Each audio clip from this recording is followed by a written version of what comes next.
We have been fascinated about the red planet for quite some time, sending rovers and orbiters to look at this distant world. Over the last few years, we have seen renewed interest from private companies and NASA to fly to the planet and set up a base for humans. China, the UAE and the US launched their own rovers to Mars in the recent past. But when it comes to human missions to the red planet, only Elon Musk has had the most realistic plans. And it is great to see this new chapter in human space exploration coming to life. But how is SpaceX going to fund its interplanetary journey? How is the company going to sustain its operations on a faraway planet? It's going to cost hundreds of millions of dollars every day to maintain a human habitat there. There must be a way to obtain sustainable returns on all the money that SpaceX is burning and will continue to burn as the company starts sending rockets and humans to Mars. It cannot just be in the interest of science. This endeavour will not last long if there is no money coming in. There must be a reasonable business case behind exploring the heavens. Let us agree that investment in Mars exploration, or for that matter in any project, needs to obtain consistent long-term returns to make the venture sustainable. Or it may see a few short bursts of intensity and then shut down, like the manned missions to the moon 40 years ago. Elon's SpaceX is probably going to be the first to land there as it sends starships to Mars. Going by Musk's history, the company would want to turn its project into a profitable venture, churning out billions for itself. And I don't just mean the money from flying tourists on extended vacations to the red planet. So how is SpaceX actually going to make money? The company is building the Starship family of powerful rockets that can lift very heavy payloads, including hundreds of people in a single launch. SpaceX has been working rapidly to get this launch vehicle flight ready. Since last year, they have been testing their prototypes quite frequently.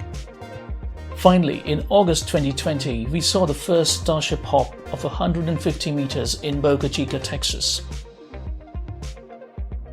The next major milestone may be a 20-kilometer hop and eventually a flight to orbit next year. The Starship will sit on top of a launch vehicle called a Super Heavy. This will be powered by 31 of the company's Raptor engines and will be the most powerful rocket on Earth. Once the Starship and Super Heavy are tested and proven to be ready for commercial launches, the company is likely to operate multiple assembly lines for Starship production. With 5 to 10 Super Heavies across Cape Canaveral, Vandenberg Air Force Base, Boca Chica, the Kennedy Space Center and a few offshore launch sites, SpaceX will be launching multiple Starships every month, sending hundreds of tons of equipment for the Mars base. This facility on Mars will mostly be built using 3D printers on site, creating structures to store scientific and life-sustaining equipment, pipelines to carry fuel and oxygen around, and housing for the first humans. 3D printing capabilities for large structures is already in development at NASA. The space agency is in the process of selecting companies that will supply the technology to use on Mars. SpaceX will also build its own fuel extraction, storage and transportation facilities to support launch pads at multiple sites around Mars. Because starships on the red planet would need water and carbon dioxide to be converted into liquid methane and liquid oxygen to use as fuel for takeoff. Having built this infrastructure for multiple launch sites and human bases, SpaceX could have a monopoly on Mars. There does not seem to be anyone who can launch these missions rapidly enough to be able to make it to the planet before SpaceX. The company is going to leverage its transportation and habitation infrastructure to create a profitable business across Earth and Mars.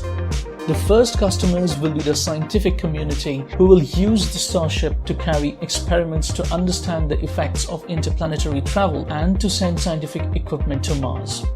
Taking humans to Mars and transporting them around the planet would be the next logical step and a very lucrative business. SpaceX could build a local Martian transport network using a dedicated fleet of starships flying around the red planet, carrying scientists from one research base to another.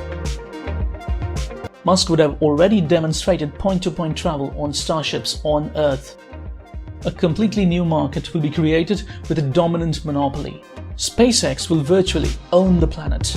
It might also build a space station that orbits Mars just like the ISS around the Earth and rent it out to space agencies for research. All these assets in a market with virtually no competition. Are we missing something? Can it be a big enough business? As of 2020, SpaceX has been successful in bringing down the cost of rocket launches by making them reusable. Since the company's core business is launching satellites around Earth and taking crew and cargo to the space station and to the moon in the coming years, this clearly is a significant advantage in the space launch market. Add to that its Starlink satellite network and the upcoming global broadband service with millions of customers that will create a huge revenue source. But these revenue streams are not nearly enough in the context of Mars. Super Heavy launches will be more expensive compared to current Falcon 9 launches. There won't be as many payload launch contracts to Mars as there are for orbits around Earth, simply because there isn't a large enough customer base to serve on the Red Planet. SpaceX will have to rely on only NASA's Mars research and exploration funding and a handful of orbital launch contracts from other countries. Yes, that may make the company a few $billion a year. So, a settlement on Mars does not seem to be a profitable business for humans in the near future. Maybe in 50 years' time, when there are thousands of humans settled on the Red Planet, there will be demand for supplies leading to enough business transporting resources between the two planets. But by then, there will be quite a few companies capable of low-cost interplanetary travel. Profits will be small and hard to achieve in a competitive market. Or is there another twist in the plot? Is Elon Musk pursuing Mars-level technology to invent new materials, design efficient manufacturing techniques to use for his other big ventures like Tesla? The space tech can give him massive advantages over his earthly competitors, making super efficient high-tech electric cars for the mass market. Basically use NASA's multi-billion-dollar contracts to invest in space R&D to ultimately commercialize it in Tesla or SolarCity and make billions. And of course, maintain a small human settlement on Mars to keep NASA money flowing in. If that is true, Elon's Mars project will be a sustainable business, but that will be too boring. A disappointing end to all the exciting stuff that SpaceX is pursuing.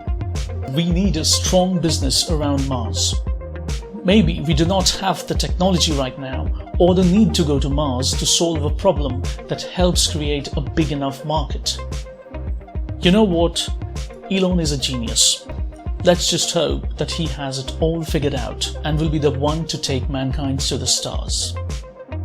If you enjoyed this video, please like and share it and keep inspiring others. Don't forget to leave us your feedback in the comments, subscribe and click on the bell icon to know about new content. Thank you for watching.